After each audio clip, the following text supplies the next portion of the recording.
Yeah, that's entertainment.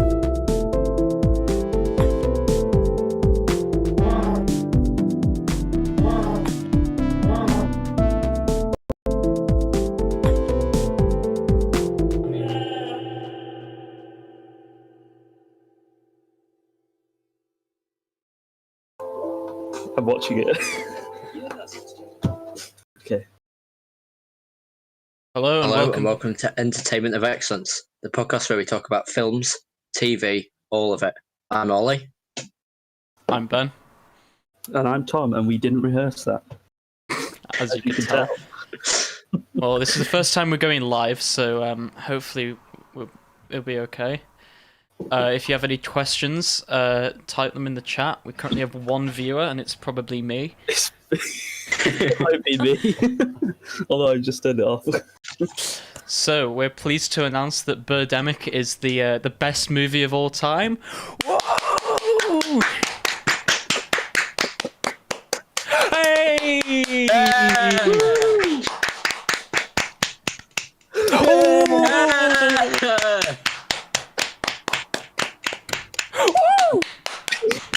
no, it's still good. Well done. I'm sure James in the win is proud. Hey! How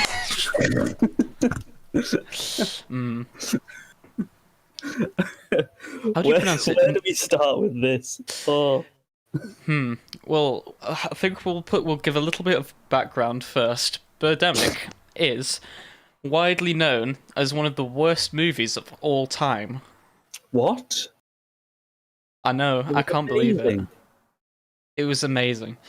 It's known for its amazing use of visual effects. Its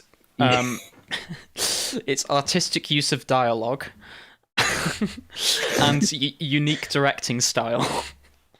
I just remembered one of the lines. Sorry. 1.8. So 1.8 out of 10 on IMDb. Yeah, that's pretty good. I thought you could only go up to 1. Isn't it better than Birdemic 2? I've not seen Birdemic 2. You have? Well, I mean the score on IMDb. Yeah. The film According to IMDb, it's better. The film, like, all jokes aside, is terrible, but like it's still better than Birdemic 2. Was that just forcefully trying to be bad, but like not in a so bad that it's good way? Yeah, the first film, I don't think it was fully aware of how bad it was being, and therefore that's the sort of charm in it. You can enjoy it because of how bad it is. But the second film, talk in depth about the first film before going on to the second. Oh yeah. But like the second one was trying to take what the first one had going for it and just like make it worse. Like they tried to capitalize on it and it didn't work. So it says it's an hour and 45 on IMDb. That's probably with the deleted scene. Oh yeah, they sometimes like a 15-minute deleted scene. It must have been. I can't remember. Surprised me with the length of the. So should we moments? Should we give a plot summary? Plot summary. Well, you'd think it'd be really quick, but then you remember that the birds only come in halfway through. Yeah. Just over halfway through, as we calculated. We were getting ready for the birds to come in exactly at halfway, but unfortunately, there were about 2 minutes of establishing shots. Yeah. Just showing that they're not under attack yet. So and then they arrive. The basic plot seems to be following a guy called Rod, who is essentially an NPC. Through his life, he's made a good sale. He's got a lot of things going for him. His company has received investment. But now he's a salesman. Big and he's also found a woman who he likes, who he met in elementary school, and somehow managed to recognize. They just said school. I don't. She's a fashion model, though. Yeah, but remember, her mum doesn't approve of her dreams, but also fully supports her dreams. As we find out. So the first half of the film is literally just following him and their sort of romance, I guess. And You'd think that 45 minutes of developing this relationship, maybe something would happen. But instead, you just get like 5 minutes of them watching carved pumpkins go past on some floats. And thinking, wow, this is helpful. It also develops his relationship with his friend. Oh who yeah, I don't actually know his name. generic bro dude. Yeah, with fantastic dialogue such as "A day without sex is a wasted day." Wow, that's deep. The day wasted, actually. Oh, a day. Yeah. Sorry. It's a day wasted man, actually. Oh, I don't have the script up. Is he Tony or is he Ramsey? We haven't memorized He's the Ramsey. script. And He's Ramsey. he is in a relationship with another woman called May, I think. There's a Yes. random sex scene for no reason at all, with a Yoko Ono poster above them. Imagine peace. And she wears a Yoko Ono t-shirt of the exact same design. And so by And about there's a halfway through thrilling double date oh, yeah, the thrilling double where they date. stand in a car park for 5 minutes. It's not even 5 minutes. It's like 2. The whole date is them in the car park for 2 minutes, and then generic bro dude has another good line where he's like, "Wow, really May and I need to get to dialogue. work. Sensual work." Yes. Wow. That's subtlety. So by about halfway through, nothing's happened apart from the NPC and generic blonde girl have gone to a bar and had a little dance to the amazing Damien Carter, who fully saved the film with his amazing song "Hanging Out with My Family." It's actually called Just Hanging Out. Oh fuck! I'm such a fake fan. You are. And then they go to a hotel and have a bit of cheeky time, and they wake up in the morning. That's terrible because Natalie looks extremely uncomfortable. Or the actor of Natalie, I mean, because I mean, you would be. Yeah, with like an NPC eyeing you up. Yeah. And the next morning, he's still in his clothes. Like, so they clearly haven't had any sensual time. But then the next morning, after some painful establishing shots, out of nowhere, 0 to 100, there are some birds that just attacking stuff with explosions. They dive bomb and explode, and I mean, I don't know what the budget is. Is it like 2 billion? How much is it? Can't remember. 2 billion, maybe 3p. I don't know. Something around that. And they get attacked in their hotel room. By attacked, we mean these eagles hover outside their windows, so they put a mattress up against it and accidentally break part of the room, which is probably where all the budget went. Budget is a whopping 10 grand. Wow. I would have thought it would have been less. Well, it's dollars. So I guess they had to pay the actors. That's true. And like You'll be able to pay them quite a lot to do that. The actor of Natalie isn't even that bad compared to the rest of the movie. That is. Yeah, I think that she wasn't too bad. I think bad direction. She was didn't human. Help because she was an actual human and not a reptilian. But Mark Zuckerberg maybe was if the better than direction NPC. was a bit better, it would have been tolerable. But I mean, I don't know what they told them to do, especially, for example, the famous coat hanger scene where they need to prep themselves. This is just after the eagles have menacingly hovered outside their window.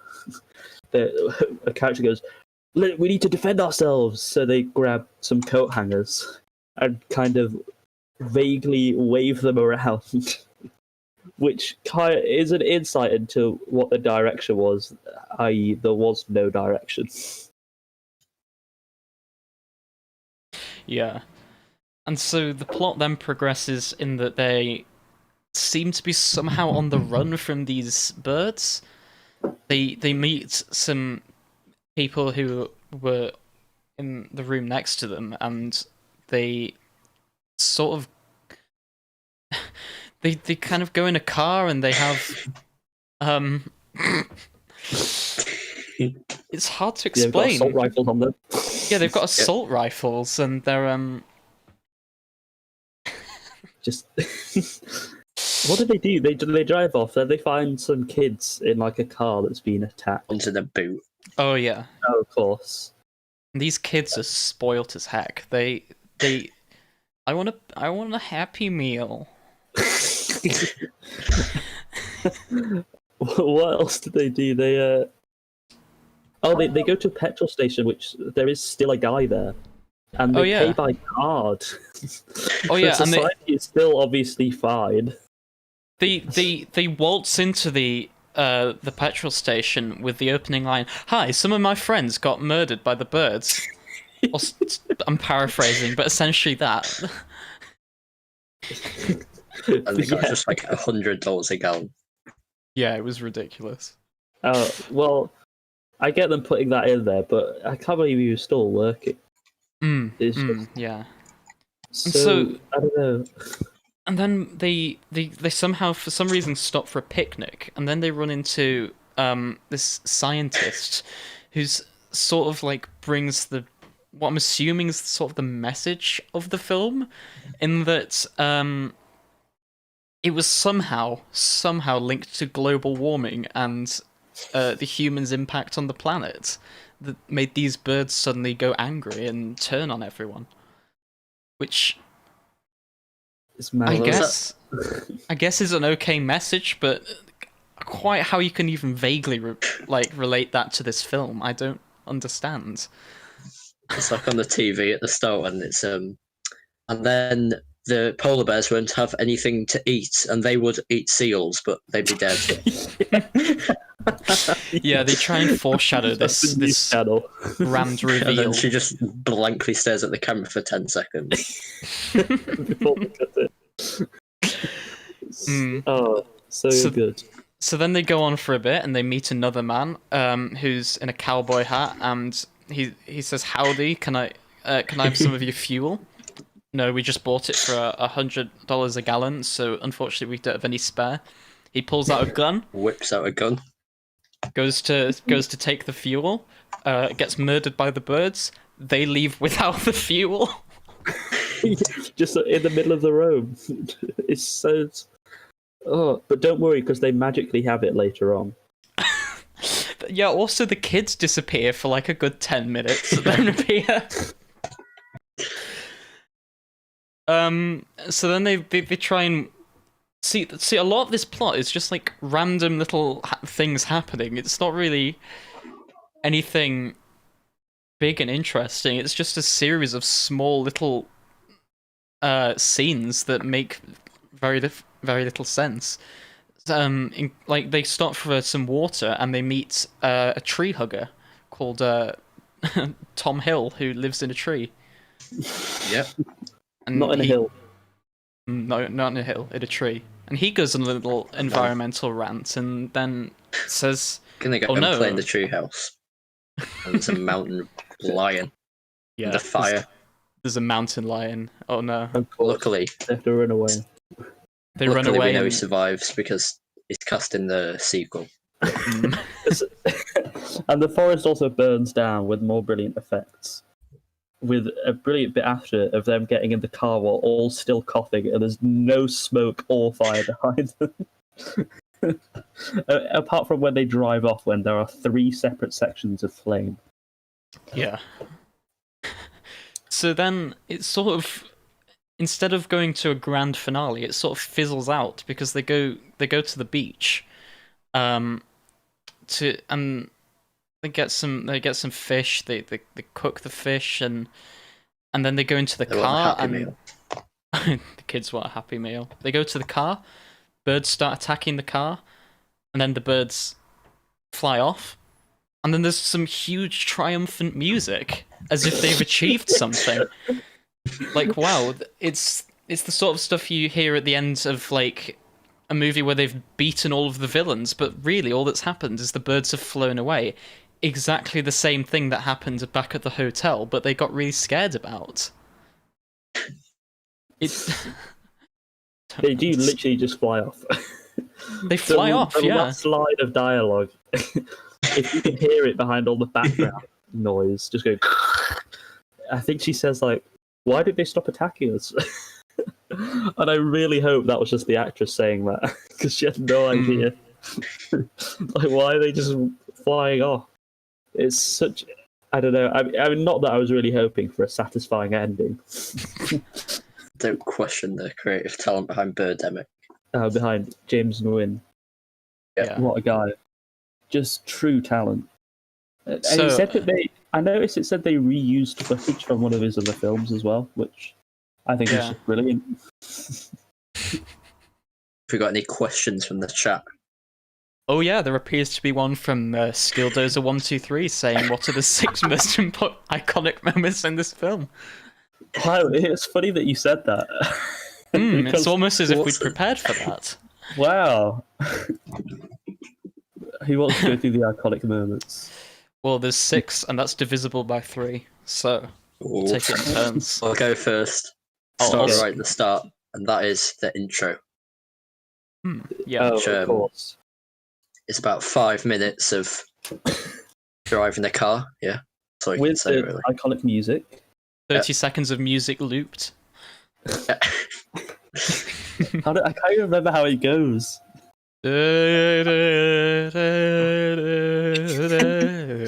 Yeah, settle in for that. I wonder if they actually filmed that or if they just used stock footage. They probably used stock footage. They probably didn't do. put credits up or anything, did they? There's no. Are there any opening credits? There are, There but are. like, Oh, there yeah, are. fake For the fun. full Okay. 5 minutes. Yeah, there's like 30 seconds breaks between each one. Yeah.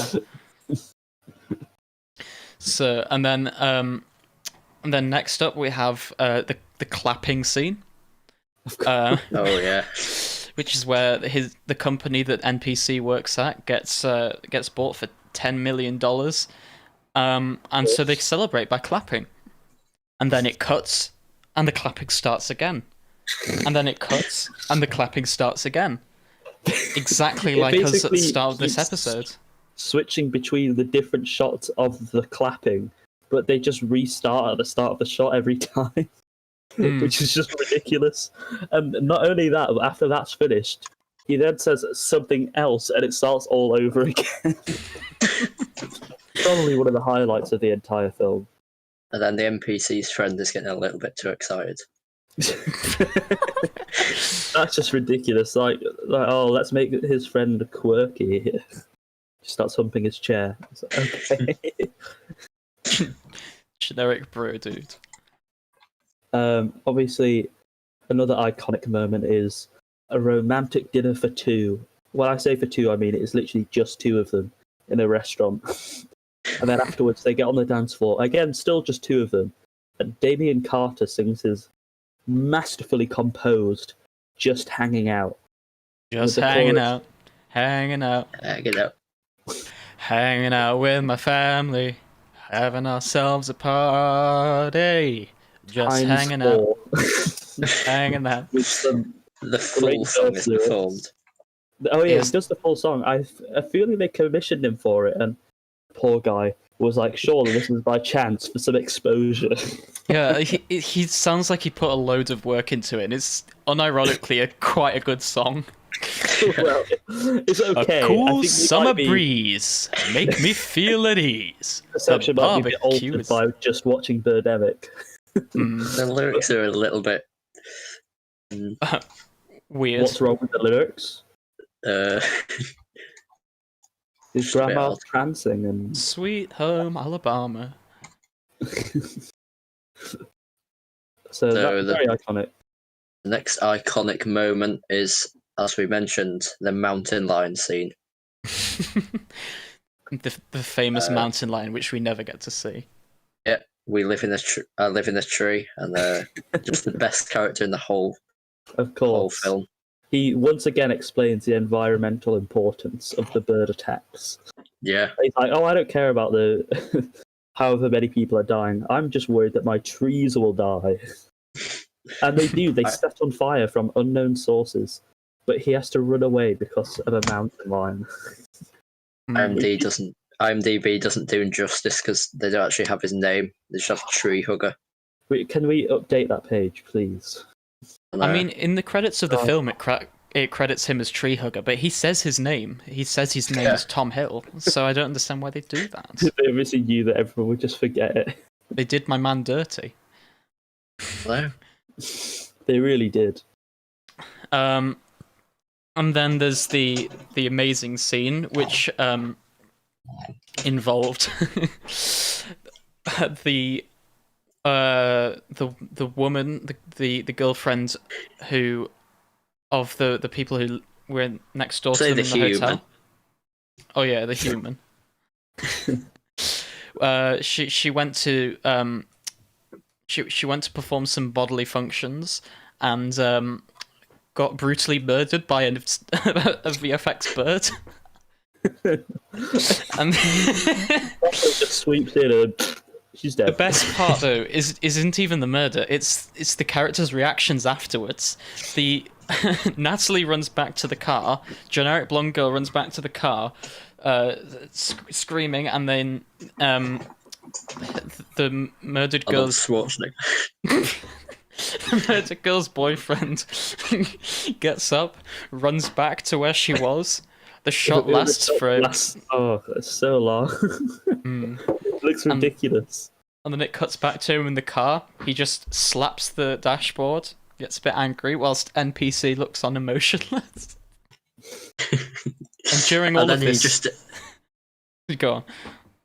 I was just gonna say, and then after that, we just have the cardboard put out of the NPC, just sitting there for like 5 minutes because the actor couldn't probably come in. During all of this, the kids were suspiciously absent. Yeah. Half the cast couldn't come in that day, so they just worked around it. Yeah. Truly iconic scene. And then we've got the last one, Tom. Is coat hangers were on. Mm-hmm. So obviously there's the awkward sex scene beforehand of just like, oh, the actor's obviously uncomfortable. Well, NPC isn't, but Natalie is, and I would be too. Like, it's just so awkward. And then they wake up, birds hovering outside, put some mattresses up, the birds just fly off because I don't know, maybe they're scared of mattresses. Go around to the other people. They also know about the menacingly hovering eagles and say, we need to defend ourselves.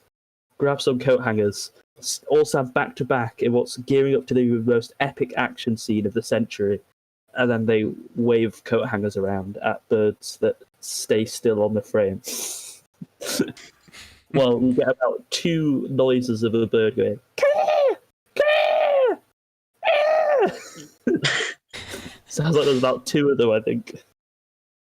There's like 2 different stock noises that get repeated throughout the whole movie. And there are points where they don't even switch up between the 2. It's the same noise over and over again. And it sounds like a kid on a soundboard, like pressing the same button over and over again. It's and really but then great. There's the eagle noise that you pointed out, Tom. Yeah, it does the eagle noise that you've probably heard loads of times. People often use it ironically, like on YouTube clips. I'm pretty sure if you just go on like stock sound effects, you'll be able to find it pretty quick. The Wilhelm scream of eagle noises. Yes, it really is. Hope you enjoyed our list. If you want more lists, subscribe to Entertainment Makes Sense podcast. We've got a list, but now it's not numbered, so it doesn't count. Oh no.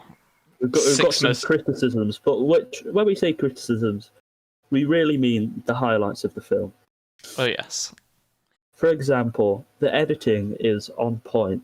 Just having shots where we'll have a character talk, and then it cuts to the next character who waits about 5 seconds before starting to speak, and they just couldn't be bothered to cut that off. So you get really awkward conversations that are really stagnated, and it's just, it's beautiful. It's really beautiful. I mean, the acting, as we said, Rod is a cardboard box, I think, maybe. I think that's what he is. The highlight is probably from Natalie's mum, who actually appears to be a human. Whoa, incredible. And the special effects budget, I mean, I don't know if there was a special effects budget, but there were some special effects. I think that says a lot. Well, honestly, when the special effects were actually higher resolution than the cameras, did we say that? But it still looks terrible. So I don't know how to explain it. It's higher resolution, but it looks more pixelated. Yeah, it's because it's higher resolution and like less blurry. It's really, really glaringly obvious that they've been superimposed, and that's without mentioning like the camera moving a little bit, but the birds staying constant on the screen. Yeah, and with the same flapping motion up and down while they stay in one place. And no then like movement. And then that one little VFX shot where the bird gets killed and falls to the ground, that gets reused. Yes, we need to talk about that. A scene with the magical assault rifle just gunning out of the car, and it's so loud. I don't know what the sound mixing is, but some of the dialogue is really quiet, and then you just get out of the gun. Oh, it's awful. Silence, no bird noises, and you just see one clean shot get hit and then just fall to the ground. It had me in hysterics. It sounds like they didn't even use microphones. It sounded like they used the camera mics. So like when like it's quite a way back from the characters, you get a load of background noise because you're trying to hear the actual dialogue, but then you cut to a closer one and it's right next to them. There's no background noise. Yeah, so the background noise will change between shots. And then there'll be like a little montage, and like instead of any music or visual or like sound effects, it's just absolute silence. Like even the one of the date when it was talking, and like you would have expected like, I don't know, there was a little bit of music, but there wasn't. It started with no dialogue, and then they started the dialogue. Very weird. Maybe they tried to keep the music minimal just to heighten the impact of the Damien Carter song. Oh yeah, that's when it came along. And the scene where they first meet, I think, well, it's like technically the first scene after the 10 billion years of car in the diner. For some reason, the actress looks like she keeps opening her mouth like she's about to speak and then stopping, and then will open her mouth again and stop. I don't know what the director was waving behind the camera at her to do, but maybe he was like giving her a cue to speak and was like giving a thumbs up, and then just realized no, thumbs up, no, cut, no, thumbs up, no, cut. They forgot, I don't know. Or maybe he was such a perfectionist that he had to get multiple takes of her opening her mouth, but forgot to cut them out. I don't think they shot anything more than once. Because there's just a scene where Natalie's mum just butchers a dialogue, and then they just carry on. They left it in. And, yeah. No, but they do cut out on the beach scene. Oh, what does Natalie say? I can't remember what it is. And they cut it, and then they put a different...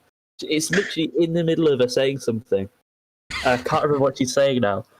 She's saying some line. Sure you can't remember, or you just couldn't hear it? Probably both. They cut it in the middle of her sentence, and then she starts again and says something slightly different. So I don't know what that was about. Yeah. Oh yeah, I know what you mean. Good. Oh no, are we going to get NPC Ollie again? Yes, I agree with that statement. Oh, it was beautiful. And then there's... No one knows our secret. Yeah, the characters had no depth to them at all. They were so surface level. Like generic bro dude, generic blonde girl, generic NPC protagonist. The blonde girl was not generic. She liked to go to the movies and dance at clubs, Ben. Oh yes. She's not like the other girls. She's not like the other girl. She wants to be a fashion model. Oh yeah. And he Script is doesn't really mention this a lot, but protagonist used to be a software engineer and is now a salesman. Wait, Big what? step up the ladder. I don't think he mentions it that much. Maybe only like I don't know, 10 times. Not a lot. You're having a laugh. I don't think I ever noticed that. I'm so glad you pointed that out. Oh yeah, you're welcome. Because you wouldn't have noticed otherwise. Yeah.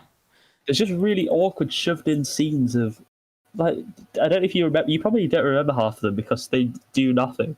Like a scene where the protagonist gets his house like checked out for solar panels.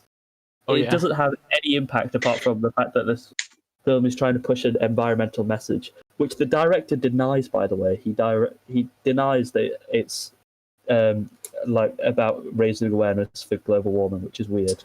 Okay. So there's just a solar panel scene where the guy's like, "Oh yeah, it's $20,000," and then the protagonist literally all he says is, "Can I get it for any cheaper?" And the guy says, "Sure, I'll knock $1,000 off." What? That's a pretty big reduction. So the only thing the script had going for it, which was some sort of pseudo-environmental preachy message, was not even intentional. The director denied it. Well, it's obviously supposed to be there though, like with the awkward, news scenes of the reporter that looks really low down for some reason, which is all about environmental impact, and then you get the solar panel fitting scene. Then the protagonist makes a solar panel company which sells solar panels ridiculously cheap and is never mentioned again. Then there's the scientist guy talks about global warming and how it caused the birds. And then there's the tree hugger who talks about global warming. I'm pretty sure it's supposed to have an environmental message. I don't know why they deny it. No, I don't know why you'd think that. That scientist just been ready for the pandemic for 10 years. Oh yeah, he was wearing a mask. Don't come near me! And obviously, like, it's a good message, but it just makes it laughable. Just the fact that, I mean, who's going to take it seriously after watching Birdemic? Me. I'm going to go volunteer for Greenpeace right now. Well, obviously you take it seriously before, but is someone going to watch like, why did he come? Go like, wow, I really should have thought more about this issue. This film has really enlightened it to me that maybe we'll all die from killer birds that explode occasionally. And then the director's just like, oh no, it's not about environmentalism. And it's like, oh, what? What's that? Completely forgotten now. And then the directing, which just you can't even. It's just bad.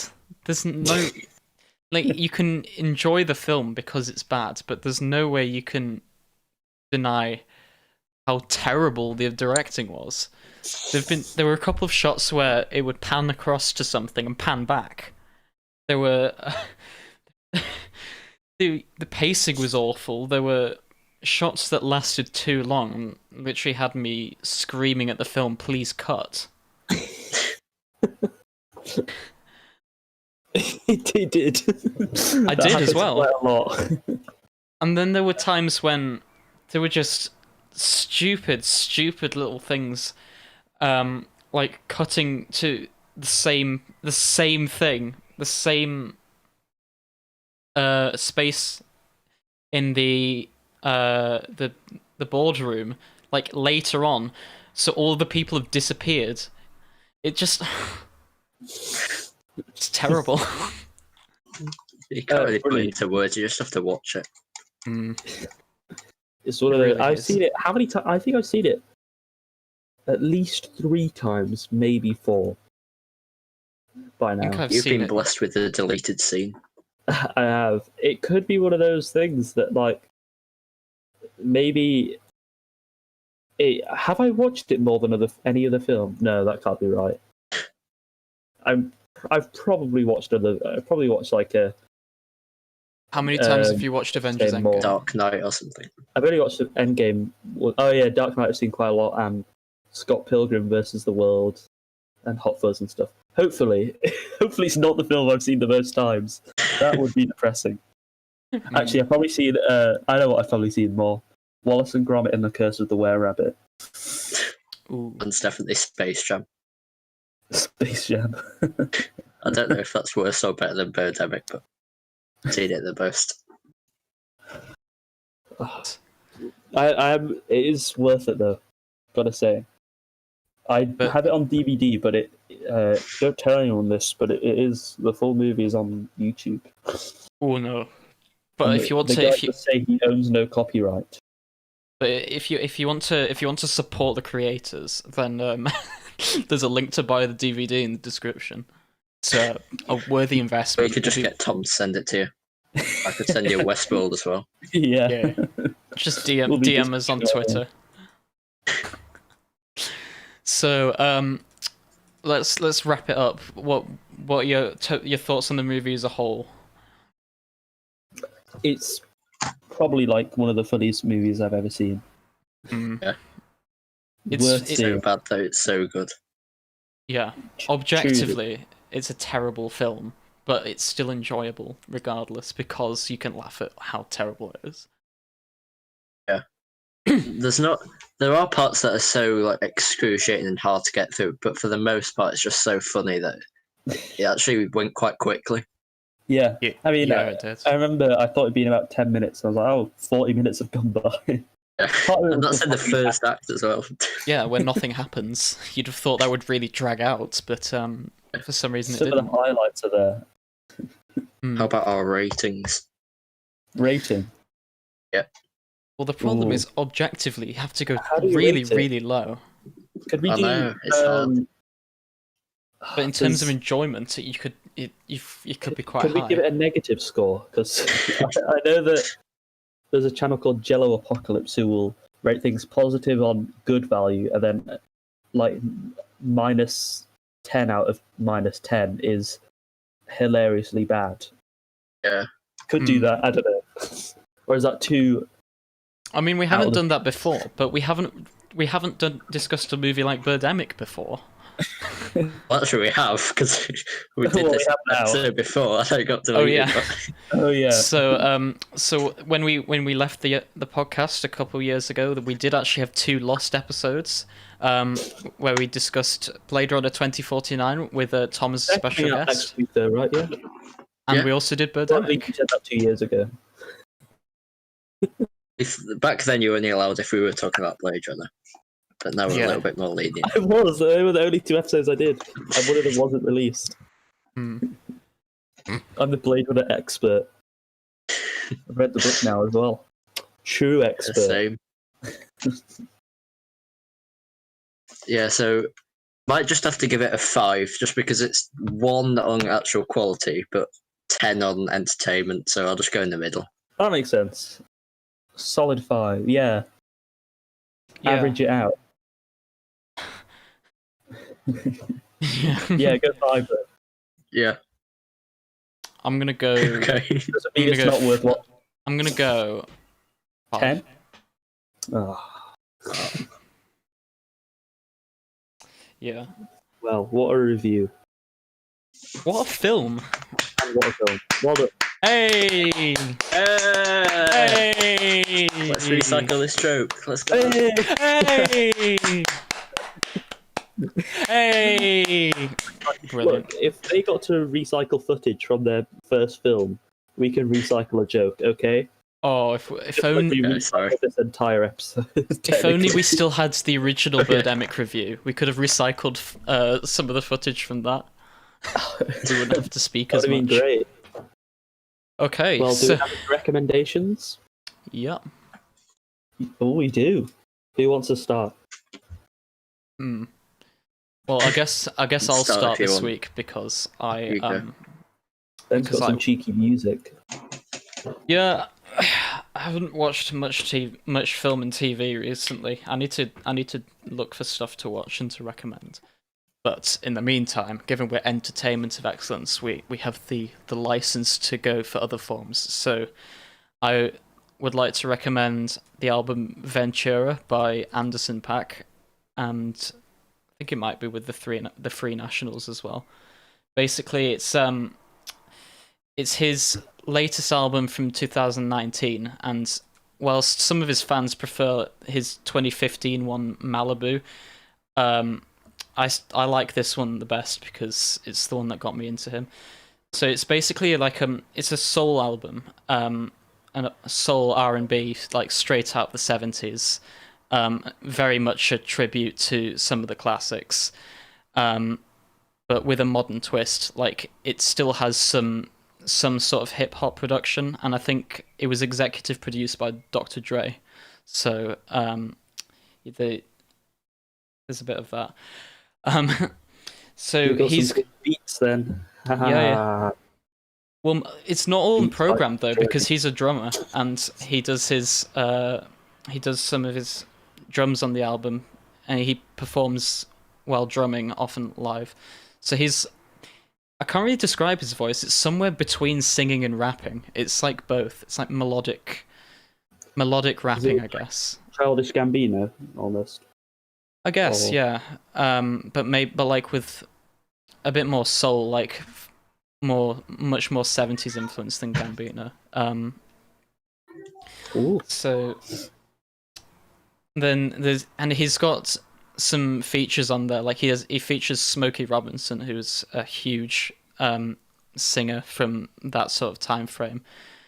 And the lyrics are sort of they sort of deal with some similar themes in the 70s with, you know, like classic relationship stuff, but then he also modernizes a bit with his view on like how blacks are treated in the US. So he has a song called King James, which like is sort of a tribute to LeBron James and how he thinks that he's really given like black people a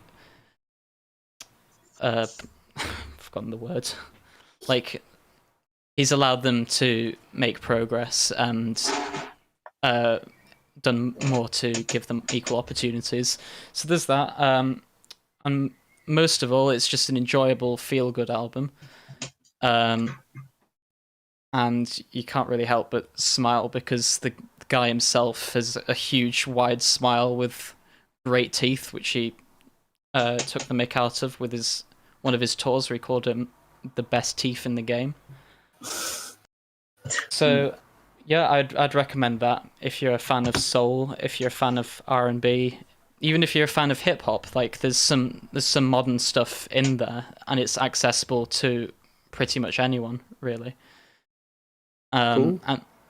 And then if you like that, you can go back, and he's got a hip hop album. He's got one that's more hip hop based, but also soul, called Oxnard, and then there's his breakthrough album Malibu in 2015.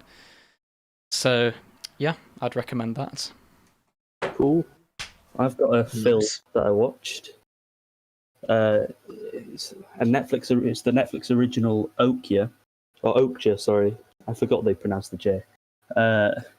Which, although it is a Netflix original, it is quite like interesting and imaginative because it comes from the director Bong Joon-ho, who directed Snowpiercer and Parasite, which Snowpiercer is more of a cult classic, but Parasite won Best Picture this year at the Oscars, so it's well acclaimed. So it's that director.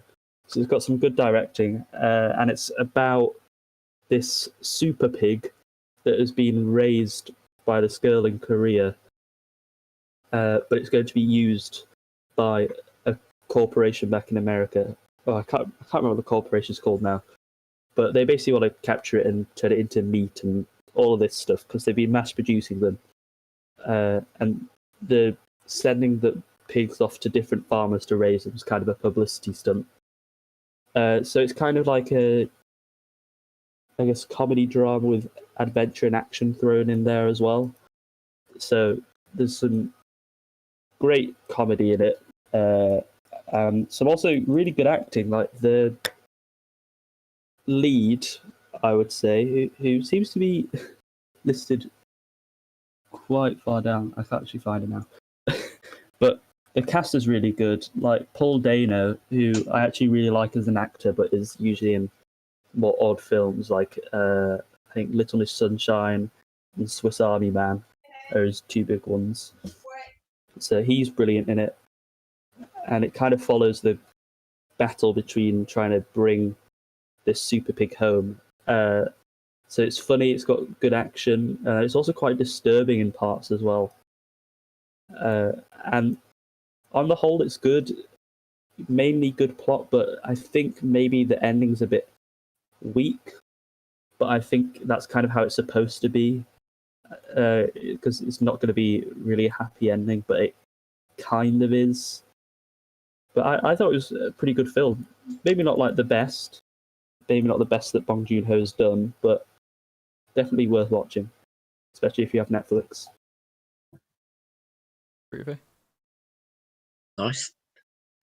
Yeah, heard of Snowpiercer. At some point. So, in light of Birdemic, I want to recommend a film. I won't really call recommend, but talk about a film that, if you think the opening of Birdemic is excruciating, then wait till you see the ending of this. The scene where a clearly drunk Carrie Fisher sings a rendition of the Star Wars theme about Life Day. Yeah, I'm talking about the Star Wars Holiday Special, 1978. I'm gonna mute my mic. Which is an amazing 2.1 on IMDb. It's higher than Birdemic. Yep. It basically, for some reason, incorporates loads of different plots. The main one being Chewbacca and his family. Attitricot, Lumpawaru, and Malletbuck celebrating Life Day. It also has strange adverts for, well, one's a cooking program for a woman with four arms, and one is like this stuttering, breaking down robot. It also has, for some reason, I think the first ever introduction to Boba Fett in this trippy cartoon, which is just randomly placed in the middle. Then there's also a scene in Mos Eisley where we have a woman, like the bartender, is singing a song to try and get everyone out of the bar. And then there's this creepy man who's pouring drinks in his head. So basically, for some reason, George Lucas thought this would be a good idea, but he's since gone on to say that he would like to smash all copies of it and destroy every single copy that exists. But I'd say it's probably the most iconic Star Wars film ever released. And I would recommend to anyone who likes Star Wars, I guess, if you want to get it all ruined for you. I've not actually seen it. I know you two have. Oh, it's I amazing. still managed to not see it. No, it's like Birdemic level. It's you need to see it. We'll watch it at some point. Is it recommended viewing? I mean, required viewing. Sorry. Yeah, it is. Actually, If you want to remain our special guest, you need to watch it. Okay. Ooh, I'd better hurry up then. Gee. I wonder if there's a Blade Runner holiday special.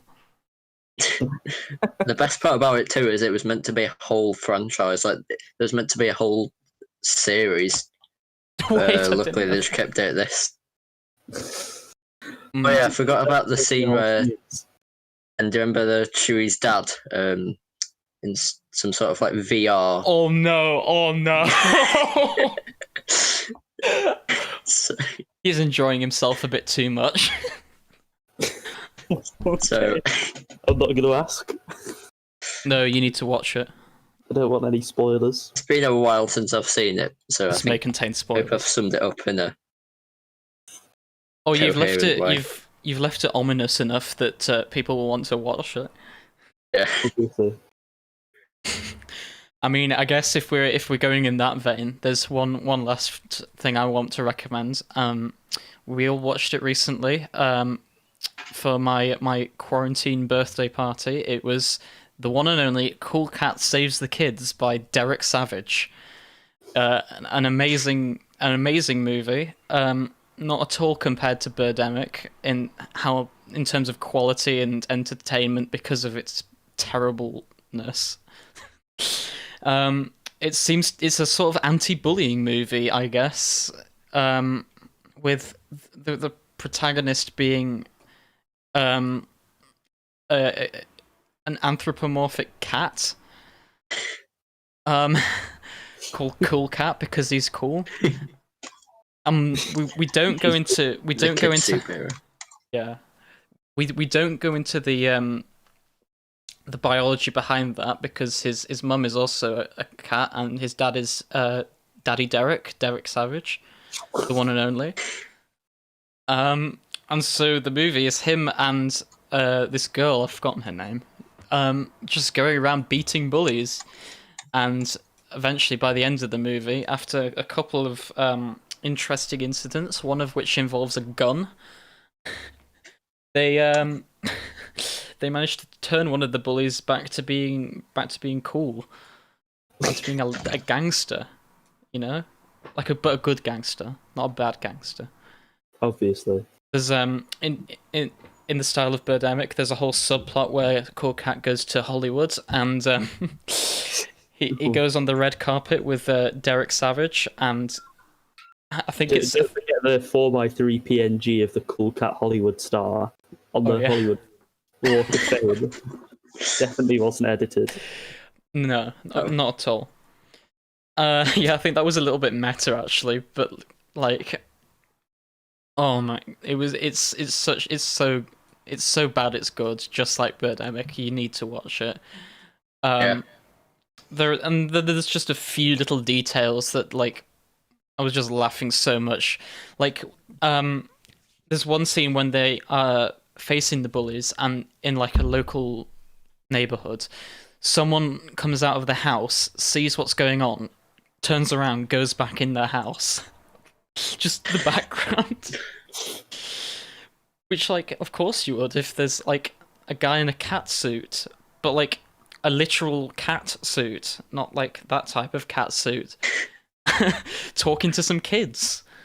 Like, and then best of all, it has apparently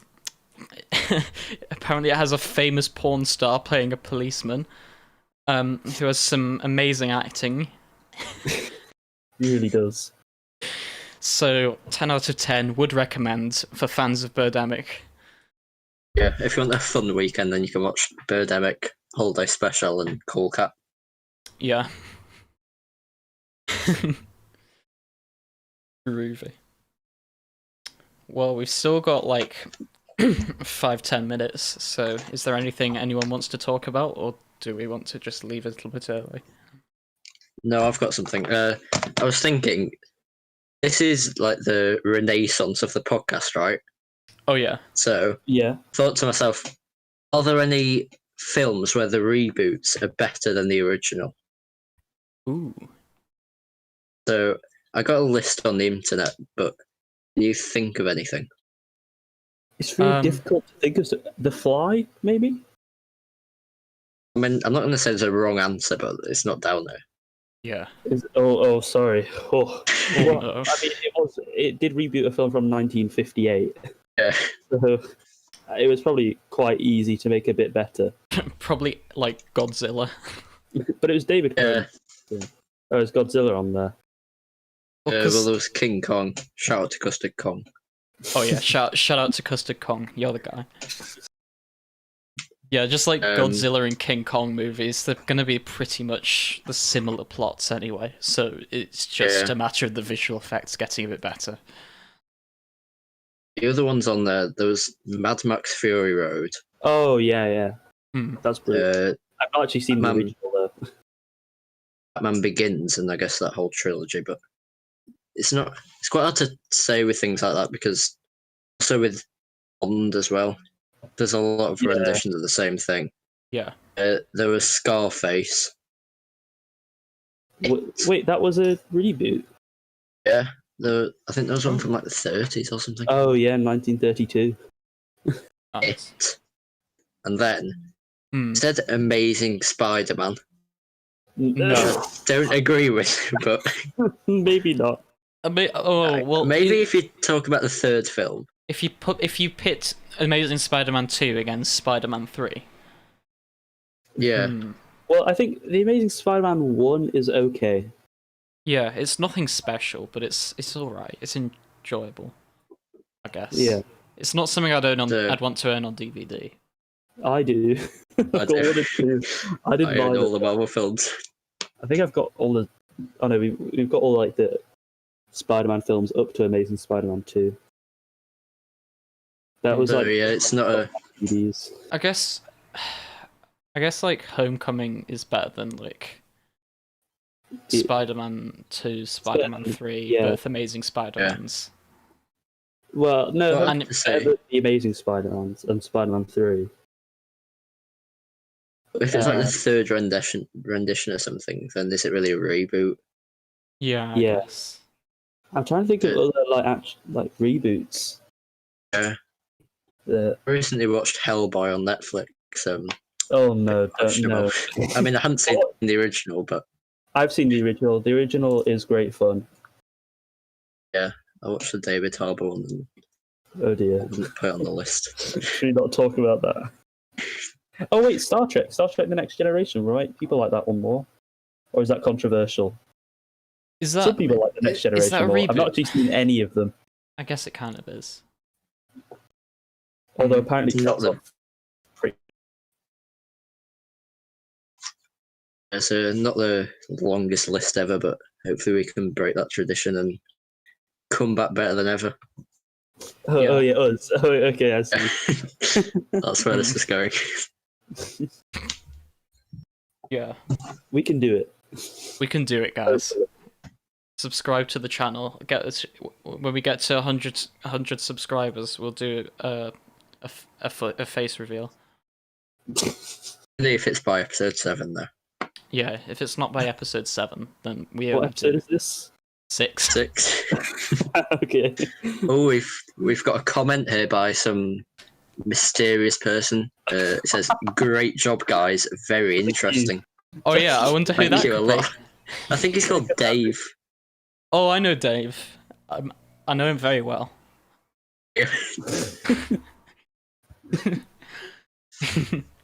Great job, guys. Very interesting. Thank you. Thank you very much. Thanks, Dave. Thanks, Dave. Thanks, Dave. Whoever you are. Cool. So we'll wrap up this episode then.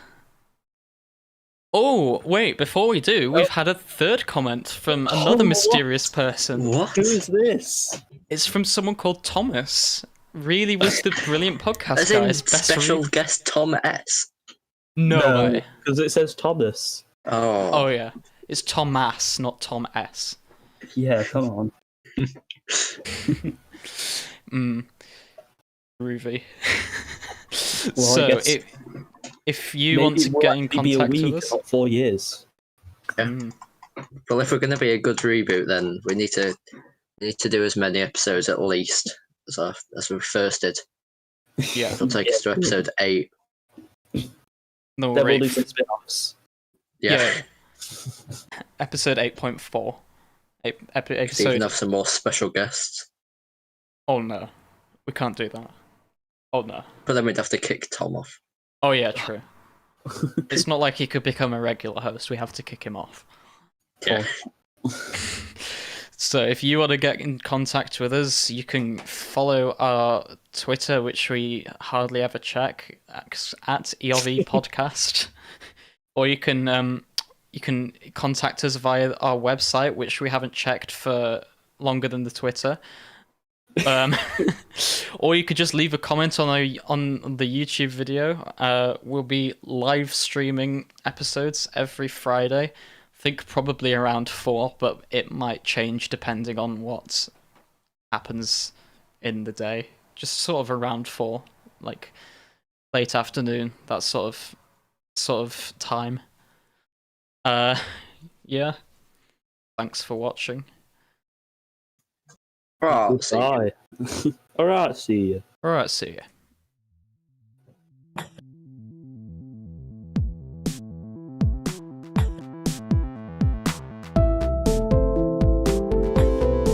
Yeah, that's entertaining.